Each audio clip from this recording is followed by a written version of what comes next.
እኔ አንድ ትልቅ እውነታ ልንገራችሁ በዚህ ዘመን ማለት ነው አላህን ካልፈራ ሰውየው እንደ ሸህነትና እንደ ኡስታዝነት የሚያከብር ነገር የለም ነጋዴዎች ቻይና ሄደው ዱባይ ሄደው ቦሌ ጋር እቃቸው ሲገባ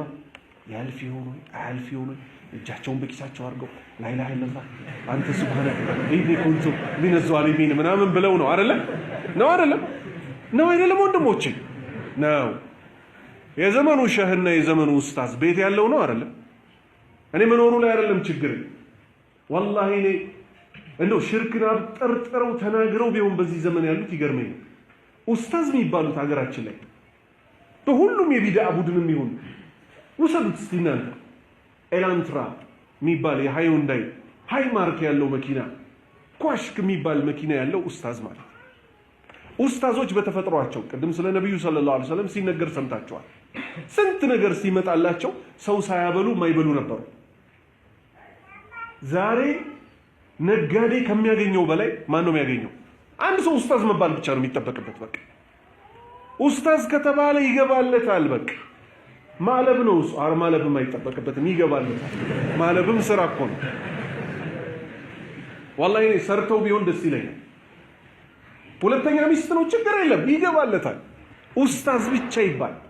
ሴቶቹን ይዋቸው ኡስታዝ ገሌ ሲባል የሱማ አራተኛም ቢያረገኝ ትላለች አትል እውነተኛ ማንነቱን አታውቀውማ ስለዚህ ኡስታዞች ሆይ ይሄ ድምጽ ፋይል የሚደርሳችሁ ሆይ አላህን ፍሩ እኛ እናንተ ከምታገኙት ገንዘብ አይደለም ችግራችን ቢያንስ ግን ከሰማይ ያንቧቧላችሁን አላህ አትርሱ የድሮ ኡስታዞች እኮ ትልቅ ነገር አገኙ ከተባለ ሰው ቤት ሰደቃ ሲጠሩ ስጋ መብላት ነው ድሮ ምግብ ነበር ትልቅ ነገር የሚባለው አሁን እኮ የሆነ ኡስታዝ የሆነ ሰፈር ላይ ለኡስታዝ ለምን መኪና እንገዛላቸው شوف መድረሳ ለምን አንከፍትላቸውም እኮ አይደለም የሚባለው ከዛ ስራቸውን ይዘው እኛ ቤት እንሰራላቸዋለን በደንብ ያቅሩ በቃ እሳቸው ወደ ንግድ ሳናስገባ ህዝቡን ያንቁልን ምናምን እኮ አይደለም የሚባለው እሺ ለኡስታዝ ገሌ ኮረላ ነው የገዛንላቸው አሁን ለኡስታዝ ገሌ ቪት ስንገዛ ትንሽ አይደብር እንት ቅሬታ አይፈጠር ኡስታዞች በመኪና ሰክረዋል ይያሉ ሰጪዎቹ ዕውቀት ስለሌላቸው የተሻለ የሚሆነው ምን ነበር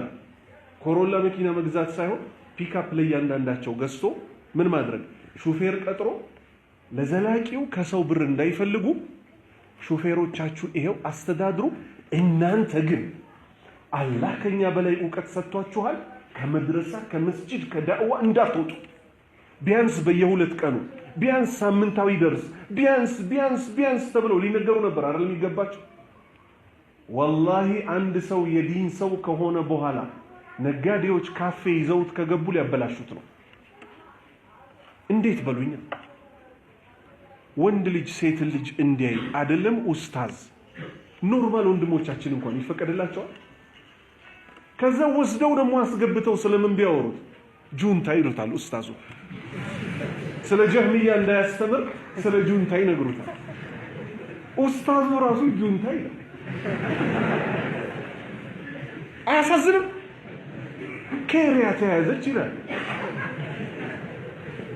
ለኸይሪያ አንድ ቀን ዱዓ አርጎ ማያቀው ሰውዬ ኸይሪያ ተያዘች ይላል ለኸይሪያ የሚሆን ለሙፈሪሃት ዱዓ በሱጁድ ይገባ ነበር አይገባ ዱዓ አርጎላቸው ማያቀው ሰው ሙፈሪሃት አለቀሰች ይላል والله እኔ ምነግራችሁና እኮ እናንተ ዝም ብላችሁ ስለሚያስቃችሁ ነው የሚያስለቅሰው ነገር እኮ ኸይሪያ አሁን የታገለችለት ትግል ለዲን ነው ያው ጥያቄ እኮ ነው የምጠይቀው ለዲን ነው አይደለም ይስማ أم كنتم شهداء إذ حضر يعقوب الموت يعقوب عليه السلام موت አፋፍ ላይ ተጥዶ በነበረበት ሰዓት ቦታው ላይ ነበራችሁን ሲል አላህ ይጠይቃል ምን ባለ ጊዜ ماذا تعبدون من بعدي ከኔ በኋላ ማን ነው የምታመልኩት ብሎ ልጆቹን ጠየቀ ኸይሪያም ይሁን ሙፈሪሃትም ይሁን እኛ ሀገራችን ላይ የምናቃቸው ፖለቲከኞች ጠቅላላ ፖለቲከኞቹ ሲያደጉት በሶሻሊዝምና በካፒታሊዝም ነው ዛሬ እኮ በቃ መስጂድ ሲመላለስ የምታየው ሰው ራሱ ሱጁዱ ላይ ሆኖ ኢብራሂም ከመሆኑ ጋር ምን ነበር ያለው? ወጅኑብኒ ወበኒየ አናዕቡደል አስናም፣ እኔንም ልጆቼንም ጣዖት ከማምለክ ጠብቀኝ ነበር ያለው። እነዚህ ፖለቲካ ላይ የምናውቃቸው ሙስሊም ወንድምና እህቶቻችን አንድ ቀን ስለ ተውሂድ ጉዳይ ባገሪቱ ገብተው አላህ ከኑር ሁሴን አምልኮ፣ ከአብሬት አምልኮ፣ ከቃጥባሪ አምልኮ፣ አማራ ፖለቲከኞች ደግሞ ከአሊጎንደር አምልኮ፣ ከቦረና አምልኮ፣ ኦሮሞ ፖለቲከኞች ደግሞ ከኑር ሁሴን አምልኮ፣ ከአባድር አምልኮ ያውጣልን ሲሉ ሰምታችሁ ታውቃላችሁ? ስለዚህ እኛ ለነዚህ ፖለቲከኞች ዱዓ ልናደርግላቸው ይገባል። አላህ እነሱ አገር እናስተዳድራለን እንደሚሉት እኛ ደግሞ አላህ ልባቸውን በተውሂድ ከፍቶ ራሳቸውን እንዲያስተዳድሩ እንዲያስችላቸው። ራሳቸውን እያስተዳደሩ አይደለም፣ በነፍሳቸው ላይ እየጨከኑ እንደሆነ እንኳን አልገባቸው። አላህ ያ አዩሀ الذين آمنوا قوا أنفسكم ነው